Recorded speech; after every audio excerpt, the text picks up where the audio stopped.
अभी देखो 224 ml उसका मास कितना होगा? तो पहले तो ml है ना, सो वॉल्यूम वाले में आ जाओ, मोल्स फाइंड करो। पहला स्टेप ऑलवेज मोल्स फाइंड करो। आपका 2 या 3 मिनट जाएगा पूरा न्यूमेरिकल करने में।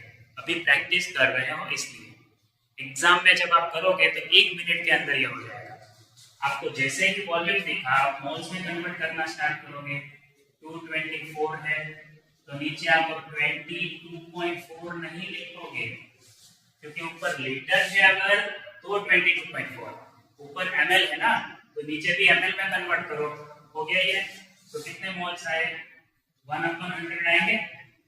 तो 224 कट हुआ तो 100 बचेगा, 0.01 मोल। जो मोल्स मिल गए। अब मोल्स में से वेट कैसे मिले? तो ये ट्रायंगल में आ जाओ, mole multiply by molecular mass will give you weight. So weight find करने के लिए आप मोल्स और मोलेकुलर मास मल्टीप्लाई करो। 0.01 into molecular mass O2। Oxygen atom का मास होता है 16 इनटू 2 32 से मल्टीप्लाई 0.32। ये हो गया वेट। तो क्या आंसर? अब तो ट्रायंगल्स का एक दूसरे में जो ये कन्वर्जन है वो समझ में आना चाहिए।